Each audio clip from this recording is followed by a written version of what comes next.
Let me tell you the parable of the spoons.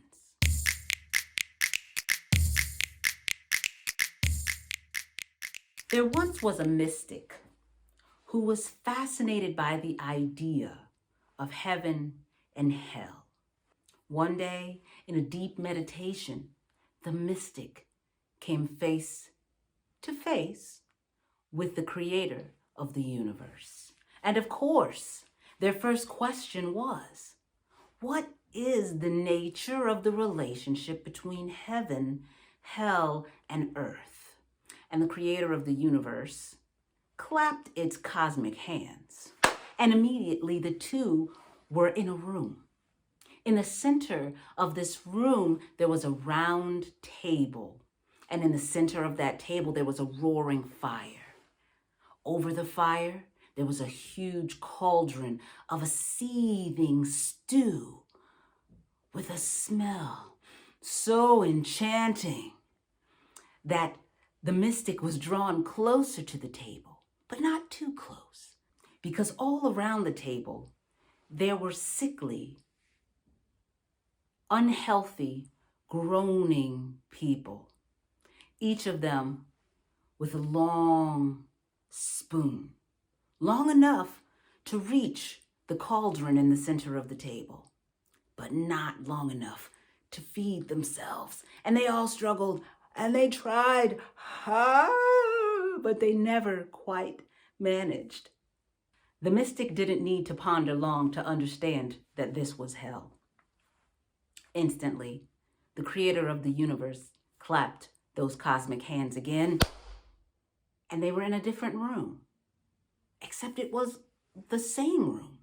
So much of the room was identical. There was the round table, the roaring fire, the cauldron with that delicious smelling stew in the center, and around it, people seated. But these people looked healthy. They looked happy. In fact, they were laughing and telling each other stories and jokes. Some of them were singing songs. Some of them were just listening attentively. And they also had those same long, overlong spoons.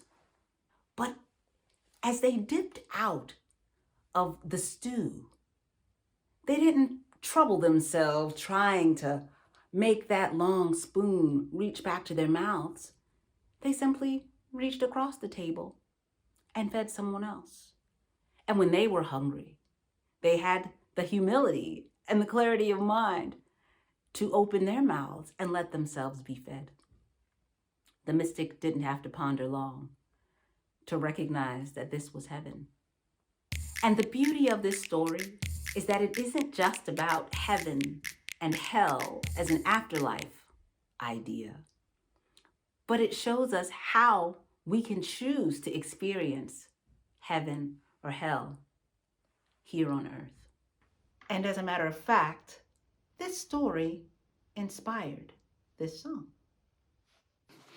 No one gets to heaven alone, to heaven alone, to heaven alone.